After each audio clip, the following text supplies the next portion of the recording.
खरं तर आता उन्हाळा सुरू होतोय. उन्हाळ्यात 5 ते 20 वयोगटातल्या बऱ्याचशा मुलांना डोळा लाल होणं, टणकणं, पाणी येणं, दुखणं ही सगळी लक्षणे दिसायला लागतात. आधुनिक शास्त्रानुसार त्याचं निदान व्हीकेसी किंवा स्प्रिंग कटार केलं जातं. याची आधुनिक शास्त्रात काही ट्रीटमेंट आहे का? तर नाही. तात्पुरत्या स्वरूपात त्याची ट्रीटमेंट केली जाते. पण जो हा आजार ज्या व्यक्तीला, ज्या मुलाला झालाय, त्याला दरवर्षी हा त्रास फ्रिक्वेंटली होत राहतो आणि खूप वर्ष 5, 6, 7 वर्ष हा आजार शरीरात राहिला, की नंतर मात्र दिसणं कमी होणं, काळ्या डोळ्याच्या बाजूला जेलिटियस मटेरियल तयार होणं, सततचा डोळ्याला लाल राहणं आणि फोटोफोबिया हे सिव्हिअर सिम्प्टम दिसत असतात.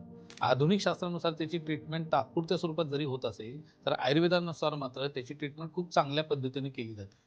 खरं तर हा रक्तात वाढलेल्या उष्णतेचा दुष्परिणाम म्हणून हा विकार येत असतो. तर त्या रक्तातल्या पित्ताची ट्रीटमेंट आयुर्वेदाच्या माध्यमातून केली. मग त्यात बऱ्याचदा डोळ्यावरती लेप आहे, डोळ्यावरती वेगवेगळ्या औषधांच्या धारा सोडायच्या आहेत, डोळ्यातले काही ड्रॉप आहेत आणि शीतचिकित्सा. ह्या पद्धतीने जर ह्याची ट्रीटमेंट केली गेली, तर हा आजार आपल्याला समूळ घालवता येऊ शकतो. पण योग्य वेळी मात्र वैद्यांच्या सल्ल्यानं आयुर्वेदाची चिकित्सा करणं गरजेची आहे. जर तुमच्या मुलांना किंवा ओळखीतल्या कुठल्या व्यक्तीला जर हा त्रास असेल, तर नक्की एस-व्ही-सी आय केअर सेंटरला संपर्क करा.